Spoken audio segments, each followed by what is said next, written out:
Good morning all. Last lecture में हमने अर्श टॉपिक स्टार्ट किया था। उसमें हमने अर्श के दो टाइप्स देखे थे, एक था सहज और दूसरा था जातस्य उत्तर कालज। तो सहज अर्श के लक्षण देखे हैं और उसका निदान संप्राप्ति और जातस्य उत्तर कालज वो भी हमने देखा है। तो इसके बाद हम दोषज अर्श उनके लक्षण देखेंगे। तो ये आएंगे जातस्य उत्तर कालज के अंडर, मतलब जन्म के बाद जो अर्श उत्पन्न होते हैं उसमें आएगा। तो यहाँ पे सबसे पहले वातज अर्श के लक्षण श्लोक नंबर 11 में देखो। तेषा आमय विशेषः, तो इसमें क्या क्या लक्षण होते हैं। शुष्क म्लान, तो वातज पाइल मास जो है उसमें वो शुष्क रहेगा, म्लान रहेगा, कठिन रहेगा। म्लान मतलब ऐसे मुरझा हुआ, ऐसे कठिन रहेगा। परुष, तो इसमें सारे वात के लक्षण आएंगे। परुष रहेगा, रुक्ष रहेगा और शाव वर्ण का रहेगा। तीक्ष्ण अग्रानी, उसके जो अग्र है वो तीक्ष्ण रहेंगे, टोकदार रहेंगे। वक्राणी, टेढ़े रहेंगे। स्फुटित मुखानी, तो उसके जो मुख है अर्श के वो ऐसे फूटे हुए ऐसे स्फुटित रहेंगे। उसके बाद विषम विस्तृतानी, वो विषम फैले हुए रहेंगे, थोड़े बड़े थोड़े छोटे ऐसे विस्तृत हुए रहेंगे। शूल आक्षेप, और इसमें यहाँ पे वेदनाएं कैसी रहेंगी। शूल, आक्षेप, तोद, सुई चुभने जैसी पीड़ा। स्फुरन, फड़कने जैसी पीड़ा।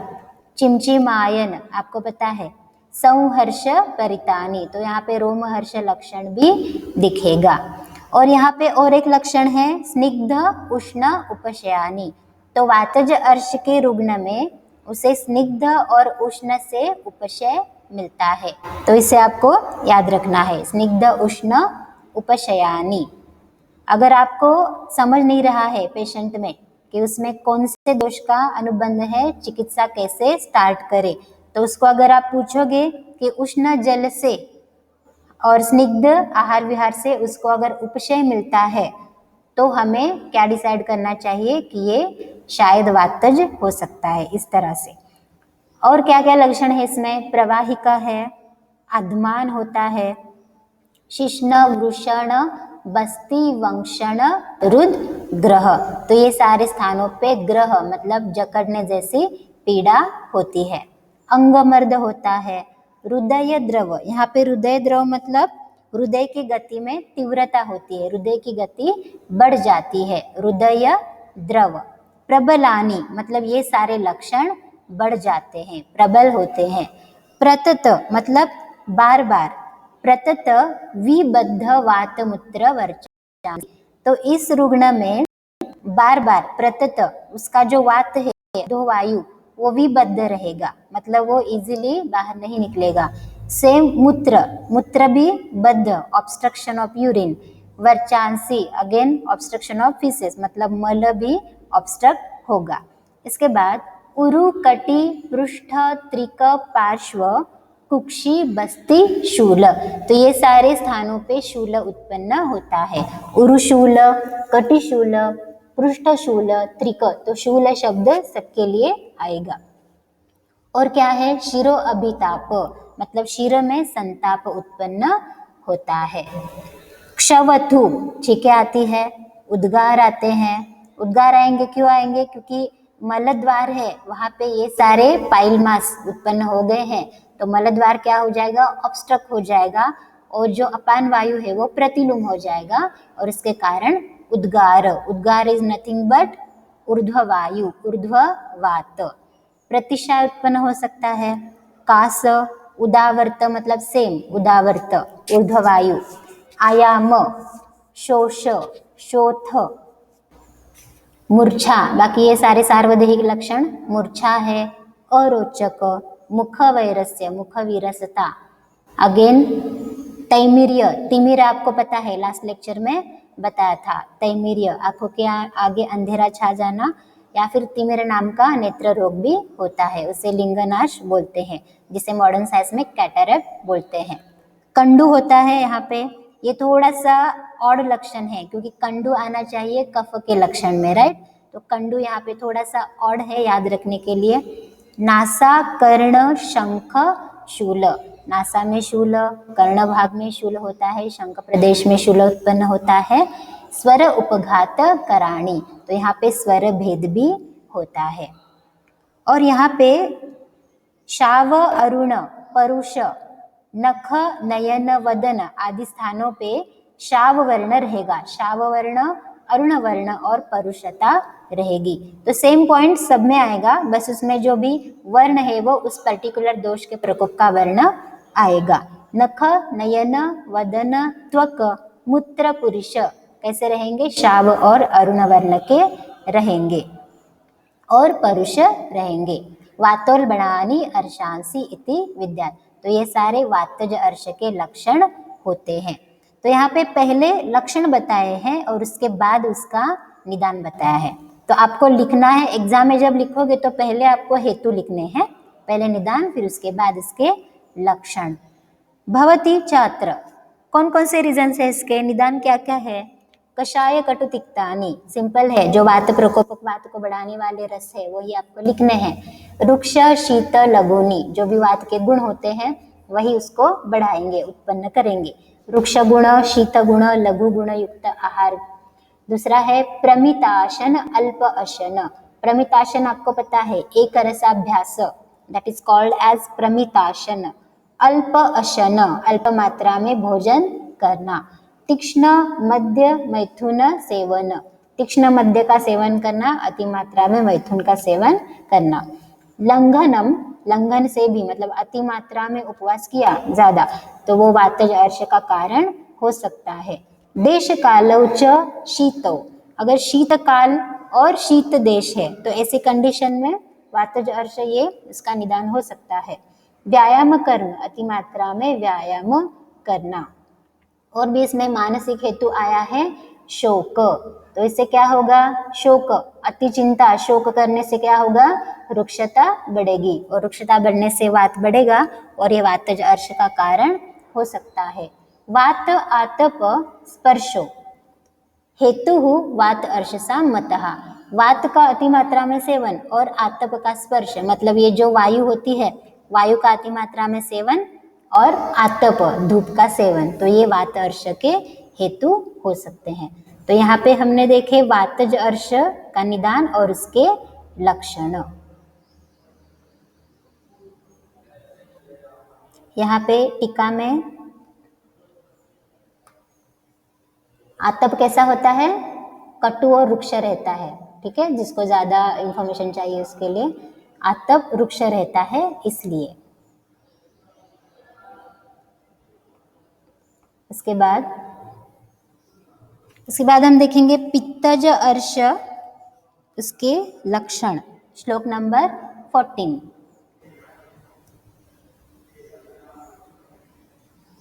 फर्स्ट, मृदु रहेंगे, शिथिल रहेंगे, सुकुमार, सुकुमाराणी, ये सुकुमार रहेंगे।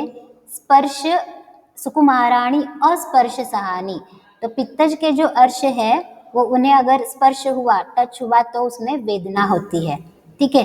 अस्पर्श सहानी। रक्त, पीत, नील, कृष्णानी, सारे पित्त के वर्ण आएंगे यहाँ पे। रक्त, पित्त, नील, कृष्णानी, पित्त प्रकोप के वर्ण। स्वेद, उपक्लेद, बहुलानी, वहाँ पे स्वेद उत्पन्न होता है और उपक्लेद होता है, गीलापन होता है।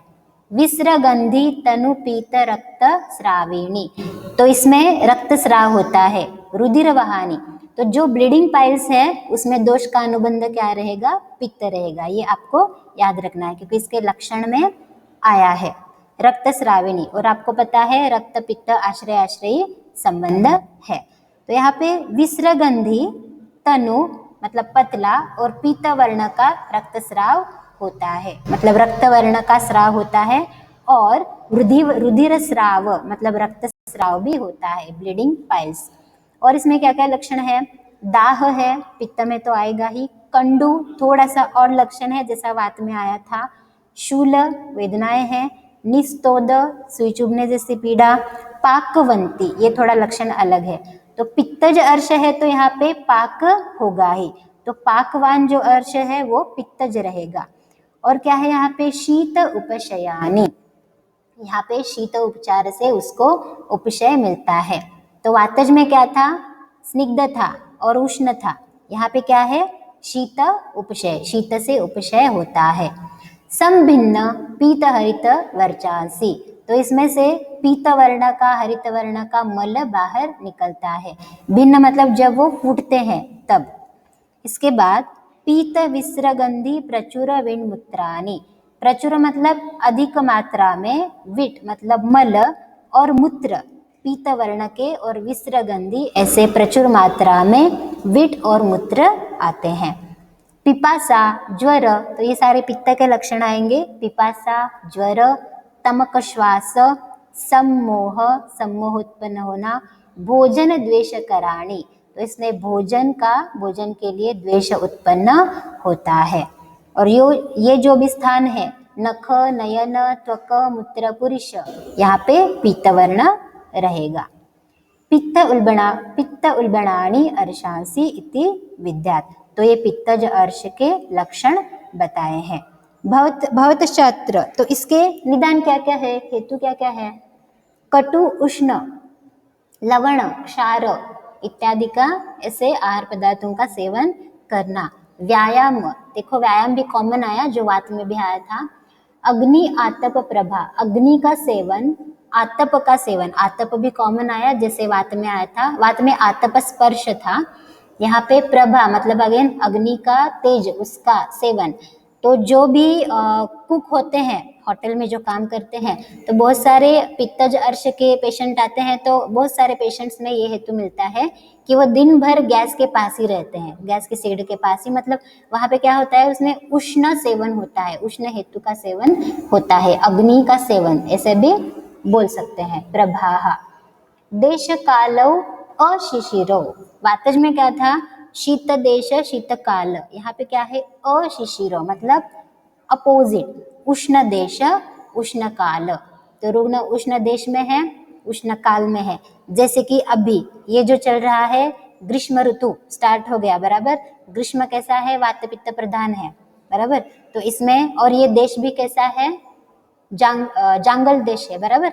तो इस तरह से ये दोनों का क्या हुआ, ये मतलब ये अर्श का एक कारण हुआ, पित्तज अर्श का कारण हुआ। तो ये काल में आपको पित्तज अर्श के पेशेंट इस एरिया में बहुत सारे दिखेंगे। दूसरा क्या है, मानसिक हेतु, उसमें क्रोध है, क्रोध से पित्त बढ़ता है।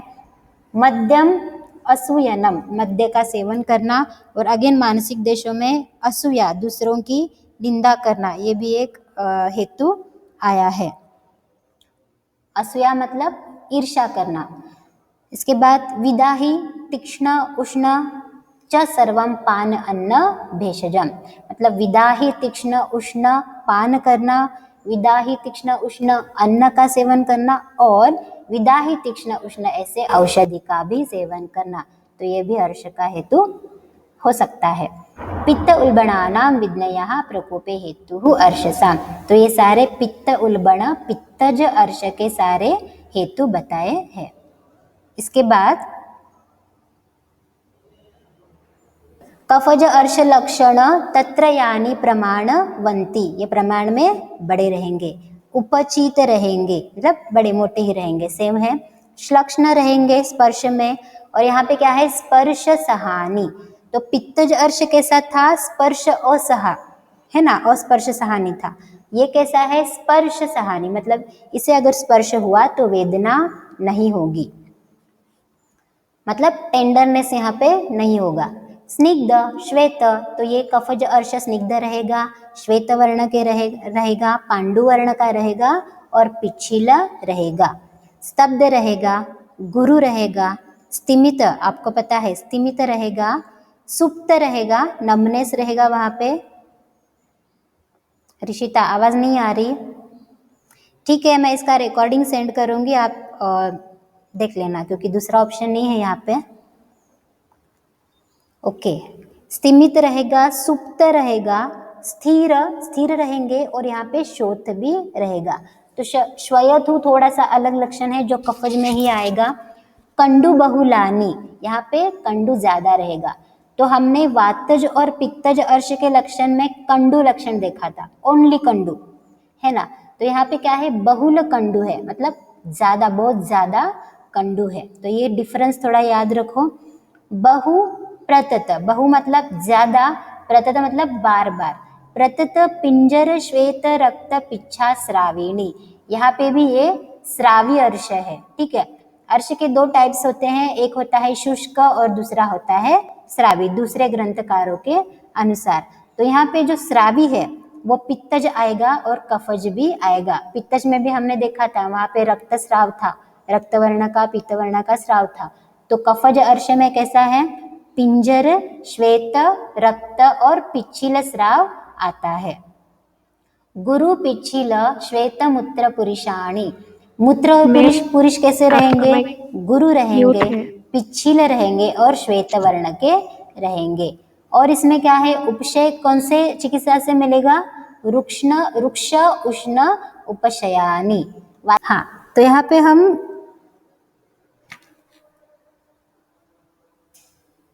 रुक्ष उष्ण उपशयानी, तो यहाँ पे कफज अर्श में रुक्ष और उष्ण से उपशय होगा। वातज में था स्निग्ध उष्ण और पित्तज में था शीत से उपशय, तो यहाँ पे कंफ्यूज नहीं होना है। प्रवाहिका अतिमात्र, यहाँ पे प्रवाहिका लक्षण है जो वातज के अंडर भी आया था। अतिमात्र उत्थान वंक्षण अनाहवंती, वंक्षण प्रदेश में अतिमात्रा में अनाह उत्पन्न होता है। और भी कुछ लक्षण है यहाँ पे। परिकर्तिका, परिकर्तिका आपको पता है, मतलब गुदस्थान में कर्तनवत वेदना होती है, कैंची से काट रहा है ऐसी वेदना होती है। रुल्लास उत्पन्न होता है। निष्ठिविका मतलब कफ से ज्यादा लाल टपकना, निष्ठिविका।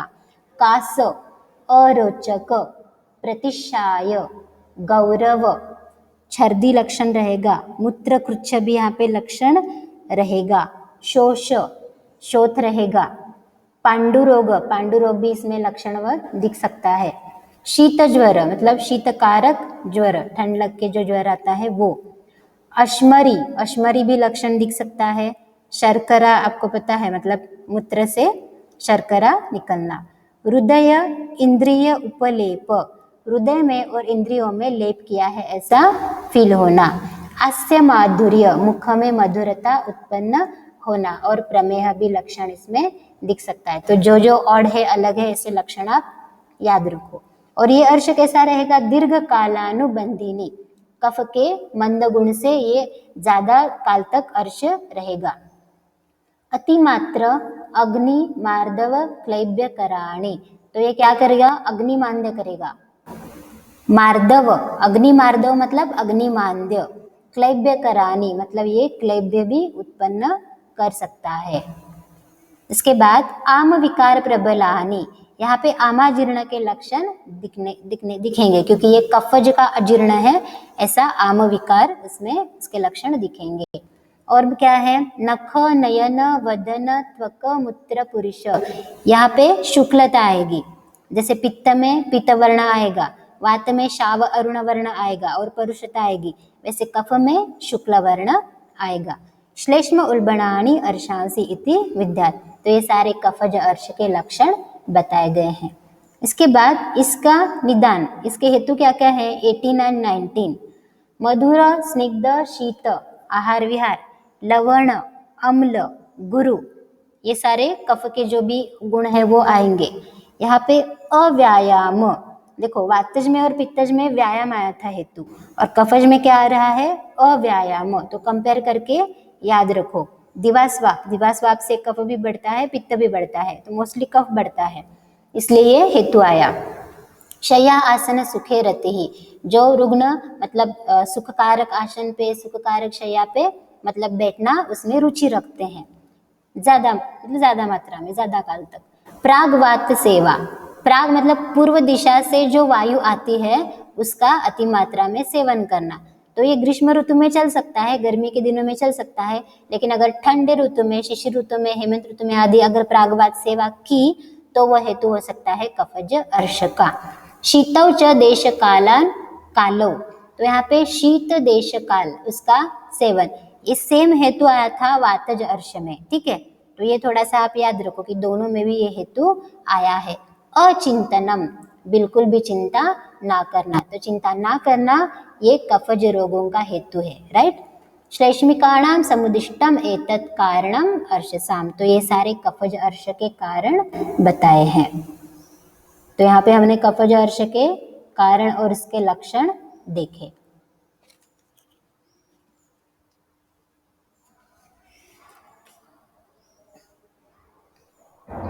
इसके बाद श्लोक नंबर 20, तो तीनों दोषों के लक्षण हमने देखे। तो इसमें द्वंद्वज और सन्निपातज, हेतु लक्षण संसर्गात विद्या द्वंद्व उल्बणानि च, ठीक है विद्यार्थ। तो यहाँ पे जो द्वंद्वज रहेंगे तो इसमें दोनों के मिलकर दिखेंगे लक्षण। संसर्ग बोला है ना, दो दोषों, जो जहाँ पे दो दोष इन्वॉल्व होते हैं उसे हम संसर्ग बोलते हैं। तो दोनों के हेतु और लक्षण, तो द्वंद्वज अर्श के हेतु और लक्षण उसमें विद्यात द्वंद्व उल्बणानि, मतलब दो दो दोषों के लक्षण उसमें देखेंगे। सर्वो हेतु त्रिदोषाणाम सहजै ही लक्षणै ही समम, तो जो रुग्ण तीनों भी दोषों के प्रकोप करने वाले हेतुओं का सेवन करेगा तो उसको त्रिदोषज मतलब सन्निपातज अर्श होगा। तो सन्निपातज अर्श के लक्षण कैसे हैं? सहज लक्षणै ही समम, तो ये एमसीक्यू का पॉइंट है। सन्निपातज अर्श के लक्षण सहज अर्श की तरह होते हैं, त्रिदोषज अर्श लक्षण।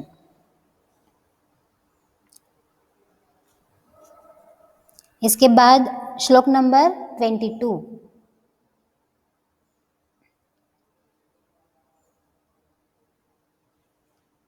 अर्श के पूर्व रूप क्या क्या है?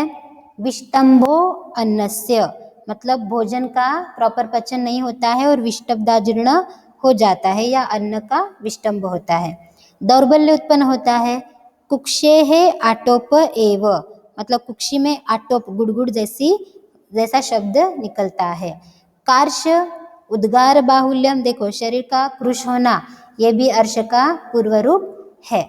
उद्गार बाहुल्य, ज्यादा मात्रा में ढकार आना, उद्गार उत्पन्न होना।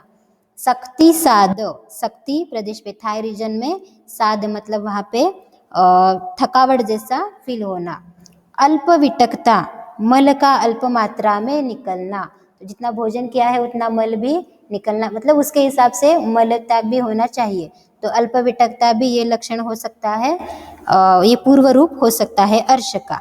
इसके बाद ग्रहणी दोष पांडु अर्थे आशंका च उदरस्य च, तो अर्श के रोगी में क्या होता है, उसको लगता है कि मुझे ग्रहणी हो गई है ना, मुझे पांडु रोग हो गया, उसको शंका होती है कि मुझे उदर रोग हुआ है। तो ये इम्पोर्टेंट इसका पूर्व रूप है। ग्रहणी दोष पांडु और उदर की आशंका उसको होती है।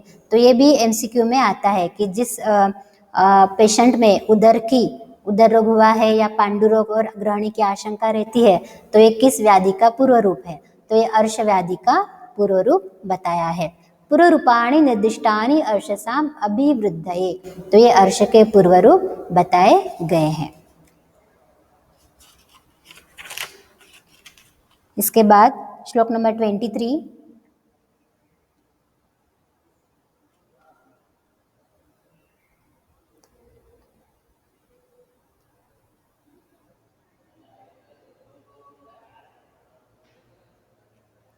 अर्शांसी खलु जायन्ते न असन्निपतितैः त्रिभिः, सेम देखो अर्श भी कैसा व्याधि है? त्रिदोषज व्याधि है।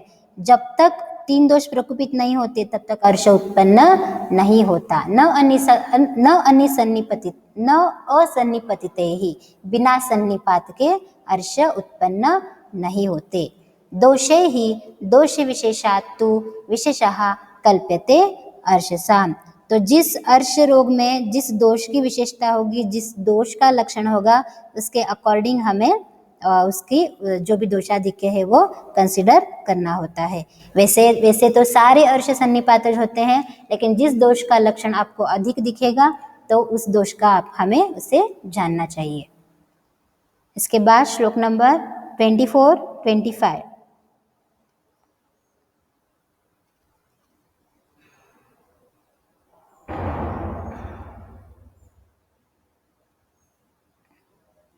पंचात्मा मारुतः पित्तम कफो गुदवलित्रयम। तो गुदवली के यहाँ पे आपको पता है स्थान संश्रय इसका कहाँ पे है, गुदवली में है, बराबर। तो यहाँ पे पंचात्मा मारुतः पित्तम, तो पंचात्मा का अर्थ यहाँ पे क्या दिया है, प्राण, अपान, व्यान, उदान, सम्मान, वायु। तो सेम पित्त, पित्त के भी 5 टाइप्स और कफ के 5 टाइप्स। तो पित्त में यहाँ पे पाचक, रंजक, भ्राजक, आलोचक और साधक पित्त। और कफ के कौन कौन से हैं, तर्पक, क्लेदक, शेषक, अवलंबक और बोधक। तो ये तीनों भी दोषों के 5-5 टाइप्स। गुदवली त्रयम, 3 गुदवलियां हैं, कौन कौन सी है, प्रवाहिणी, विसर्जनी और संवरणी। तो ये तीनों दोष और उनके 5-5 प्रकार, ये गुदवली यहाँ पे सर्व एव प्रकुप्यन्ति, प्रकुपित हो जाते हैं, ये सारे प्रकुपित हो जाते हैं। गुदजानाम समुद्भवे, और गुद में इस तरह से अर्श उत्पन्न होता है।